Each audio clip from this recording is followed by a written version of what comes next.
we might be facing a commercial office oversupply. Let's have a look. Hello everyone, Florian.Heise here, and welcome to another episode of HeiseSays.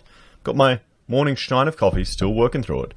I thought we'd have a look at this article from the Financial Review discussing, well, the potential for a commercial office oversupply. Now, I've talked about this before, where a lot of people are working from home now. And I've got a few clients that I've been speaking to that don't want to go back to the office. Are you in that boat? Are you sick of your commute? I think there's going to be a shift, a culture shift.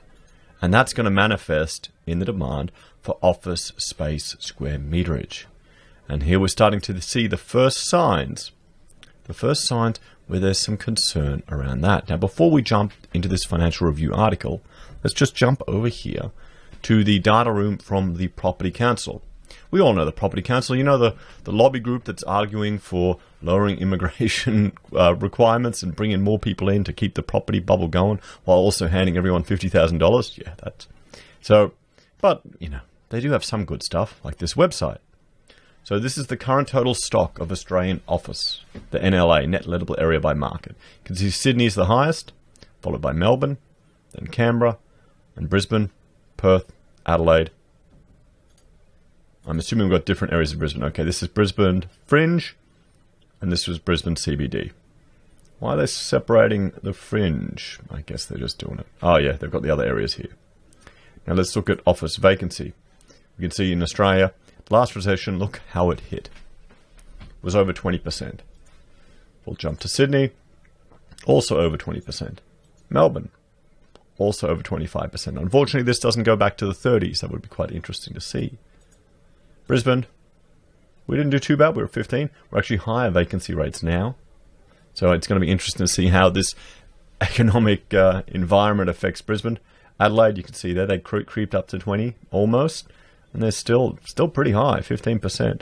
Perth, look at that, over 30% vacancy rate in the recession Australia had to have. Wow. Hobart, over 15. And, it's been going down a little bit. Darwin, they didn't have, no offices existed in Darwin in the 90s. Obviously, they didn't have the data. So it'll be interesting to see how it takes it, because its vacancies are what now? 15%, and this is from January this year. And then Canberra. And Canberra's an interesting one. Look at that. Oh, that recession was really felt hard by the government employees in Canberra, wasn't it? We'll have to see. Maybe a safe haven. So, there's precedent for an increase in vacancy rates in commercial properties. So let's have a look at this. So bankers, our heroes, are already bracing for an oversupply of commercial office space in Sydney and Melbourne. But they fear the situation will worsen if corporates rethink their need for big CBD offices. Now, I had a viewer who's a mechanical engineer, and he told me they were working on a refurb for a client. Big name client, big square meterage. Their lease had just expired, and they'd renewed it. But they'd gone from 20,000 square meters down to 4,000 square meters. Just keep that in mind, everyone. Bankers aren't usually inclined to spend their time contemplating slow-moving sociological shifts. Really? But there's one question that's occupying many of them at present. Is there a long-term future for the traditional CBD office tower? There is, of course, a pressing commercial motive for their musings. The Big Four banks have more than $60 billion in commercial office loans on their books, which helps explain their lively interest in the future of the sector. In the short term, bankers are of course worried that many large corporate tenants will have been pushing for a reduction in the expense of their rent they paid for their prime CBD office space. But they fear there could be a bigger problem on the horizon.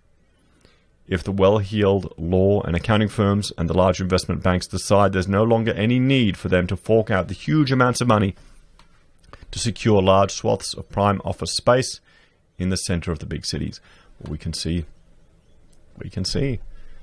I think a lot of people will prefer to work from home if they can. Maybe you'll just need a smaller office in the city. Their fears, of course, have been fueled by warnings that now they are progressively returning to their offices, workers will experience lengthy delays in travelling up and down tall buildings, given that the new physical distancing rules limit how many can get into a lift at a time. My understanding is I thought that was going out the window. Oh, people will just go up and down stairs. It's good exercise. But the problem is a huge high-rise building. You'll get bloody sweaty by the time you get at the top. Could be a market there, guys, tradies, designers, for office fit-outs and showers up these towers. So these concerns were eased after Safe Work Australia guidelines were updated on Wednesday. Okay, so they changed the rules. They changed the rules for convenience. Funny that. But more profoundly, but see, if you have 3 people playing computer games in someone's house, then the police are there in an instant. That's the country we're living in now, guys. Didn't take long, did it? But more profoundly, the bankers worry that as the business community rethinks how it organizes its workforce post-pandemic, there are likely to be fewer new offices in the center of big cities, and a greater willingness on the parts of corporate bosses to allow workers to work from home, at least for a few days a week. Exactly. Such decisions would allow big corporations to reduce how much they spend on real estate, which is an attractive proposition in this strained economic environment. Exactly. All the more since so many corporate bosses in industries such as finance, technology, law, and accounting have discovered that allowing employees to work from home has done little to dent productivity, and in some cases has even improved worker output because of the reduced commuting times. I think it would also have a benefit, a psychological benefit to health. I mean, think about it, that reduced commuting time. You can use it for other things. Use it to exercise at home. Use it to start a YouTube channel to rant on about things. Use it to spend more time with your family. I mean, some of these commutes people have are just ludicrous, like an hour each way, even longer. And that's time you're never going to get back.